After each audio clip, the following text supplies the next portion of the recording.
মই কেইদিনমানৰ পৰা এনেকুৱা এটা বস্তু বিচাৰি আছিলোঁ যি বস্তুটো নেচাৰেল হয় আৰু তাৰ হোলটো দ্যাট মিন্স তাৰ ফুটাটো বহুত ডাঙৰ হয়। এনেকুৱা এটা বস্তু বিচাৰি আছিলোঁ। আজি হঠাৎকৈ মোৰ চকু পৰিল অমিতা গছৰ ঠাৰি। সেইটো কাৰণে মই অমিতা গছৰ ঠাৰিটো আনিলোঁ, আনি পেলাই এনেকৈ সৰু সৰুকৈ কাটি ল'লোঁ। মই এই বস্তুটোৰ কি কৰিম আপোনালোকে চাবচোন। আপোনালোকে কিছুমান বস্তু মন কৰি যাব যে মই অমিতা গছৰ ঠাৰিটো কাটি আছোঁ সৰু সৰুকৈ আৰু ধুনু আঙুলিত আঙুঠিৰ নিচিনা লগাই আছে। মই এই সৰু বস্তুটো কিয় ক'ব লগা হ'ল তাৰ এটা বিশেষ তাৎপৰ্য আছে।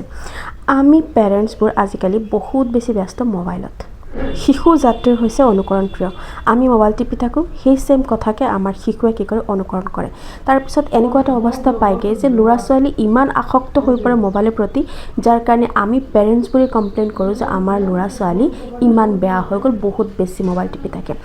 কিন্তু এনেকুৱা চাব আজিৰ যুগত এনেকুৱা বহুত পেৰেণ্টছ আছে যাৰ কমপ্লেইন আছে যে মোৰ ল'ৰা বা ছোৱালীজনী বহুত বেছি মোবাইলত আসক্ত।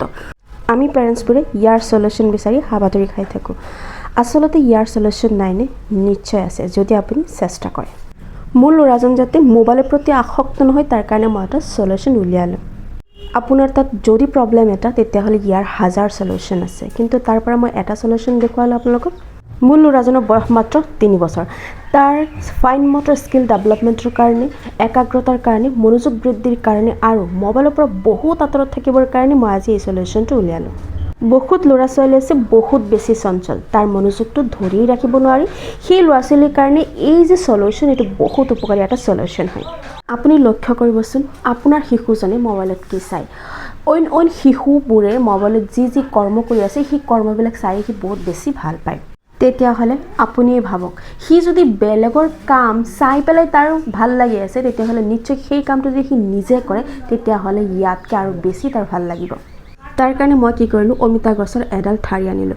আনি পেলাই এইটো সৰু সৰুকৈ কাটি ল'লোঁ আৰু কাটি লৈ পেলাই এডাল প্লাষ্টিকৰ সূতা আনি পেলাই যেনেকৈ বেজি সূতা লগাই তেনেকৈ মই ধুনীয়াকৈ লগাই দিলোঁ, যাতে এই অমিতা গছৰ যি ঠাৰিৰ যি হোল আছে বা ফুটা আছে এইটো ডাঙৰ ফুটা থাকে আৰু ডাঙৰ ফুটাৰে এনেকুৱা সৰু বয়সৰ ল'ৰা ছোৱালীয়ে বেজিৰ নিচিনাকৈ ভিতৰত সোমাই পেলাই কিবা এটা বনাব পাৰে।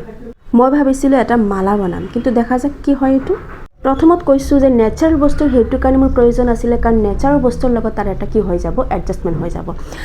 আৰু লগতে এইটো ডাঙৰ ফুটা থকাৰ ৰিজনটো হৈছে যে সৰু মানুহ বেজি সূতা সোমোৱালে ডাঙৰ ফুটাই লাগিব, সৰু ফুটাৰে সি নিব নোৱাৰে।